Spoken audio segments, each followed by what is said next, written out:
Secondly, actually you can't control the distillation process at that percentage. It comes over too quickly, and you can't control the run. So we take some of London's finest tap water and we blend it down to 60%. Okay. That is then known as the alcoholic wash. That water just suspended there. Steam jacket, 4 heating elements in there. And we'll heat that alcoholic wash up to, anyone know what temperature alcohol boils off at? 78.3. Between 78.3 and 78.5 degrees. That alcohol, that English barley spirit will turn to a vapour and start to rise up through the pot of the still. Now, here at Sipsmith, we want to make our distillation almost like a bit of an assault course, if you will, for our spirits, our vapour, English barley vapour. So at the top of the pot, in the very bottom of the helmet, there's a small hole. Why? Well, the most important thing about Prudence is the fact that she's copper. It's the reason that copper is used in the great whiskey distilleries, cognac distilleries of the world. Copper, in the presence of heat and alcohol, will absorb into its skin the bad bits that are present in any base spirit. So it doesn't matter if you use potatoes or English barley or grapes, there are these fatty acids, sulfites and impurities in all of them. But copper actually cleanses. It extracts those as you distill. It's a nightmare to clean, but it's quite an incredible quality. Also means you do lose your copper as you distill. But say it actually cleanses that spirit. So as those vapours rise up, because it's such a small hole, the majority are actually hitting that copper, turning back into a liquid, falling back down, and then starting over. So it's almost doing that sort of process in the pot. That's great. It's exactly what we want. Some will pass through from the pot up into the helmet and up into our swan's neck there. And when we're distilling the vodka, we'll go down through this copper pipe. This is a gin syrup you can see at the moment. When we're distilling the vodka, we go down through this copper pipe. We bypass this. That's our carter head or flavour chamber. So if we're making a flavoured vodka, use that. We've tried it a couple of times. We've distilled cigar leaves and mustard, which actually ended up like a real shocker. We produced mustard gas, had to evacuate, and the cleaning process was a nightmare. We could do it on a rotavator, we did it on a rotavator, but we couldn't do it all the time. We thought, I wonder if we could do it on a larger scale. So at the top there, there's this wire mesh cage, and we then rested our mustard seed on. Some vapours come in contact with it that way through that copper pipe at the back, goes straight across, extracting the oils on the way. It came off meaty and garlicky and sulphuric, and we just literally had to kind of evacuate. So we're not using that at the moment. So we bypass that and into the 5-plate column still. Now let's go. Each of those plates is made of copper. Each of those plates has got very small holes in it. Why? Similar concept. We want to make it as difficult for those vapours to pass through the copper plates as we can. Because every time the English barley spirit comes into contact with copper, back into a liquid, falling back down, being cleansed on the way and starting over. That's exactly what we want. Inevitably some does pass through. It'll hit the next plate, back into a liquid. But then as more hot vapours pass through from beneath, it's turning that liquid back into a vapour. So we're just converting from its liquid to a vapour to liquid to a vapour form on each and every plate. That is its distilling and redistilling and redistilling. So as remember we've been to the other distilleries, as you know, sort of once distilled, triple distilled, 20-odd thousand times distilled, whatever that may be. If we were to go then up and over once, that would be our 5 times distilled. We actually do something quite unique here. Because when those vapours rise to the very top of that column, we've got a small cold water condenser. They'll hit that cold water, turn back into a liquid, and then through these gates at the side, fall all the way back down and through a reflux pipe at the back, and go back into the main pot of the still, and the whole process then starts over.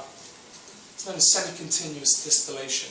So if it was continuous, you'd be feeding alcohol in or spirit in throughout the process. But we're not, we have one barrel, and that's why it's semi-continuous. And we actually do that for 8 hours, cycling it round and round and round. So I mean, I couldn't tell you how many times distilled it is. Obviously we know it's a minimum of 5 because it's all going to go up and over once. But I mean, it could be 505 or something. It's cycled and cycled and cycled. Now, after those 8 hours, we'll open up that final S bend at the top there, the vapours pass through to the last column, the condenser, cold water pipe running all the way through, and as soon as they hit that cold water, back into a liquid, we start to take off our English barley vodka. I'll just throw out at me what percentage it comes off at.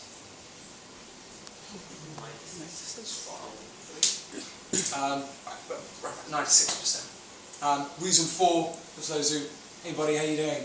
Welcome, welcome. Don't worry about it at all. You're almost just in time for the vodka tasting. So we're going to jump straight in. Obviously, went in at 96%, we blended it down to 60% with our water, but that's just to suspend. We're only heating them back up to 78.5, with not 100, so we're leaving that water behind, and it's then just the alcohol that we're bringing across. We then take the cuts. Heads, hearts and tails. And heads contain a little bit of methanol, gritty, the tails oily, unpleasant. And we actually cut off about 10% worth of heads and 10% worth of tails. Almost unheard of to get rid of that much, but the reason we do that is because we don't filter our vodka. When we set up 2.5 years ago, as you saw people filtering their vodkas through everything. Platinum, titanium, gold, silver, marble, diamonds, marble, ice from the Arctic, popcorn, whatever people could find, they were sending their vodkas through. And that's what we thought people wanted. They wanted a filtered vodka. So we did invest in a filtration unit, just an electrified charcoal, not quite as glamorous as all that, but unit. And we sent it through. You know, it was okay. It was still very smooth. It was completely neutral. And before, when we tried it, it was this buttery nuttiness, this pepperiness, there was a great sweetness and spice. We thought, wow. After we sent it through, it was neutral. It was smooth, but it was neutral. To which you then add glycerin and sugars and sweetness too, but we didn't want to add anything artificial. So that's why we cut out much larger heads and tails. Yes, it does mean we lose more of our yield, but actually, I say, we wanted to keep it as natural there as we could. And then the last thing we add is our water to bring down strength. And we wanted a great water. And we wanted a water that said London. And we thought, what says London more so than the River Thames? But it's good to drink. So at the time, we Google Earth, the River Thames, back to Thames Head and beyond, and we were zooming in. Actually, the first and main source of the Thames is a little spring in the Cotswolds called Lidwell Spring. At the time, we called up this farm whose land it was, and we said, look, you know, we're making these spirits. Do you think if the quality of your water is right, we could use it to blend with them? He clearly thought we were mad. His response to us was, if it's good enough for my cows, you know, it's good enough for your spirits. Here we go. Anyway, we went and we met with him. We tried it in a tiny little spring where the Thames begins. Quite incredible. We tried this water. You know, we won't get too carried away, but it had this really lovely minerality, it's purity. We thought, wow, what a wonderful story. The first thing they saw was the River Thames. So we actually now take him gin in exchange for his water.